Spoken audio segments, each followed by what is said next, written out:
এবার দুই প্রাক্তন প্রধানমন্ত্রীকে ভারতরত্ন দেওয়ার ঘোষণা মোদী সরকারের।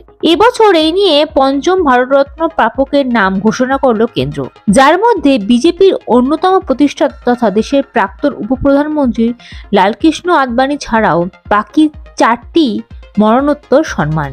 আরো 3 ভারতীয়কে ভারতরত্ন দেওয়ার কথা ঘোষণা করলেন প্রধানমন্ত্রী নরেন্দ্র মোদী। সম্প্রতি দেশের প্রাক্তন উপপ্রধানমন্ত্রী লালকৃষ্ণ আদবানিকে ভারতরত্ন দেওয়ার কথা ঘোষণা করেছিলেন তিনি। এবার দেশের 2 প্রাক্তন প্রধানমন্ত্রীকে এই সম্মান দেওয়ার কথা জানিয়েছেন প্রধানমন্ত্রী।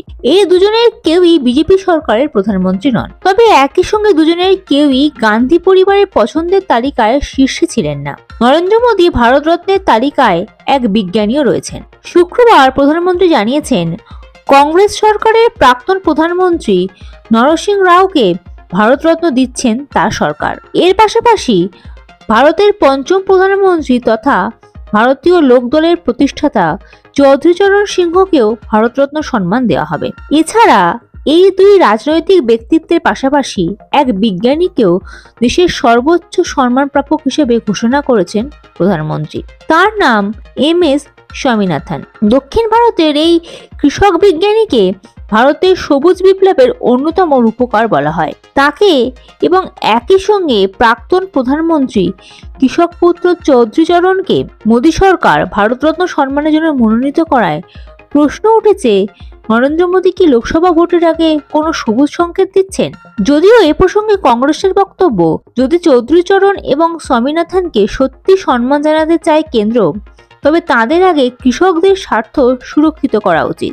যে কৃষকদের জন্য MSP নীতি নেওয়ার পরামর্শ কথা বলেছিলেন কৃষক বিজ্ঞানী। তবে কংগ্রেস যাই বলুক, রাজনীতিকেরা বলছেন নরেন্দ্র মোদী ঘোষিত ভারতরত্নের তালিকায় বিশেষ করে প্রাধান্য দেওয়া হয়েছে গান্ধী পরিবারের অপছন্দের তালিকায় থাকা মানুষজনকেই। রাজনৈতিক যে 2 ব্যক্তিত্ব ওই তালিকায় রয়েছেন, তারা দুজনেই গান্ধী পরিবারের পছন্দের মানুষ নন। কংগ্রেসের প্রধানমন্ত্রী হলেও নেহেরুর সময়কার অর্থনীতি থেকে সরে এসেছিলেন নরসিংহ।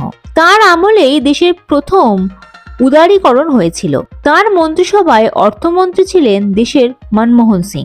রাজনীতির সঙ্গে যুক্ত অনেকেই সেই সময় বলেছিলেন, ওই উদারীকরণের নীতি গান্ধী পরিবার ভালো চোখে দেখেনি। পরে মৃত্যুর পরও গান্ধী পরিবারের লোক অবজ্ঞা এবং উপেক্ষায় জুটেছিল প্রাক্তন প্রধানমন্ত্রী। 2004 সালে সেই সময় কংগ্রেস সরকার ছিল কেন্দ্রে। কথিত আছে নরসিংহের শেষকৃত্যের শেষ হওয়ার আগেই শ্মশান ছেড়েছিলেন শ্মশান যাত্রীরা।